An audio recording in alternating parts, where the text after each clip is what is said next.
కేసీఆర్ ఒక మాట చెప్పిండు. కేసీఆర్ గారు చాలా క్లారిటీగా కూడా ఒక మాట చెప్పిండు. ఏమని అంటే షెకావత్ ఒక సందర్భంలో అప్పటి ప్రభుత్వాన్ని, బీఆర్ఎస్ ప్రభుత్వాన్ని బెదిరించిండు. ఏమని బెదిరించిండంటే కావాలంటే రాష్ట్రంలో రాష్ట్రపతి పాలన పెట్టుకో. ఇది చిన్న పదమే కావచ్చు, కానీ దాంట్లో చాలా డెప్త్ ఉన్నది.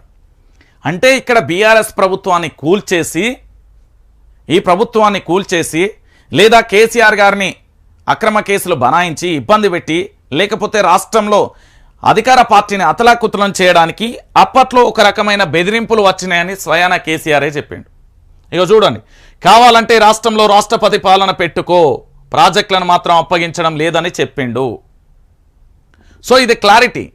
ఇప్పటికీ కూడా దీని గురించి ఇంకా ఆలోచనలో పడితే ఇది ప్రభుత్వానికి గుడ్డలు పెట్టాలని మొదటి ఉద్యమం నాంది ఇక్కడ నుండే వస్తుంది. కాంగ్రెస్ ప్రభుత్వానికి సంబంధించి దీని మీద చేయాల్సిందేంది, ఇప్పటికైనా దీంట్లో జరిగే వాస్తవాలను, లోతులను అన్నింటినీ కూడా సలహాదారులు, అధికారుల నుండి పూర్తిగా ఫైల్స్ అని తెప్పించుకొని దాన్ని రివ్యూ సమీక్షా సమావేశం పెట్టి దీన్ని ఎట్లా పోతే బాగుంటుంది, కేంద్రం ఆధీనంలోకి వెళ్లకుండా మన చేతిలోనే ఉంటూ కేంద్రానికి ఏం సమాధానం చెప్పాలి, లేకపోతే రాష్ట్రానికి సంబంధించి హక్కులను ఎట్లా కాపాడుకోవాలి, తెలంగాణ ప్రజలకు సంబంధించి నీళ్లను దప్పికని ఏ విధంగా తీర్చాలి అనేది రాష్ట్ర ప్రభుత్వం చేతిలో ఉంటుంది. లేకపోతే ఇది విపక్షానికి ఆయుధంగా మారిపోతుంది.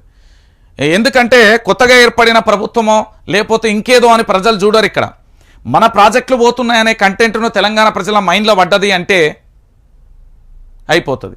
సో గుర్తుపెట్టుకోరు.